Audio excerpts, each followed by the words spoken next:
So today I want to go a bit more in depth and tell you how exactly keyframes work. Now let's start with the basics again. So what I have here is a simple text layer which I'm going to animate. I select the layer in my timeline and head over to the Effect Controls panel here. I can place a keyframe for the position property by clicking on the stopwatch icon. I go a bit further in time and adjust the property a bit, which will automatically create a new keyframe. Now this will create a super simple and basic animation. But of course, you probably already knew how to do this. So if we click on the motion property in the effect controls, we will see a blue box appear around our clip in the program monitor. Now, this can help you with animating, but that's not so important. What is important, however, is the blue line that we see right here. This is the path of our animation. And as you see, it's a straight line or a linear line. If you place a new keyframe in between the ones that we've already made, we can adjust the line in the program monitor. So let's take the middle point and drag it somewhere else. If we now play this, you will see that the path of the animation changed. It doesn't go straight from point A to point C. It makes an angle with point B. Now the curve is very harsh because it's angled. Now let's change that. We'll right-click on the middle keyframe and select Spatial Interpolation. This means the way the keyframes act in between each other.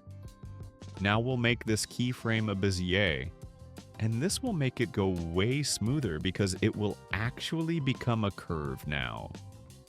So now you have a better understanding about the paths of an animation and the spatial interpolation. Now let's have a look at temporal interpolation. This is the way the keyframe itself should behave.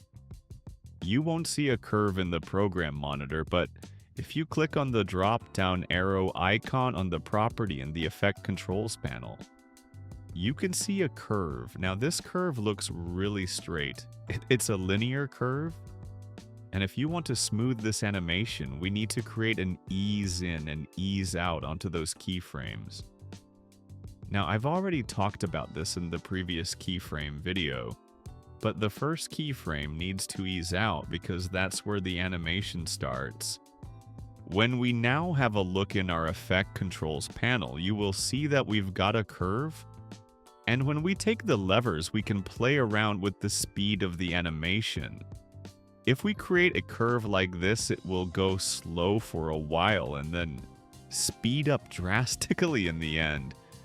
And if we make it like this, it will go slow at the end and beginning and fast in the center. Now you can play around with this, of course, because there are so many possibilities now. If we apply extra keyframes in between the ones we've already got, we can right-click on them and select Auto Bezier.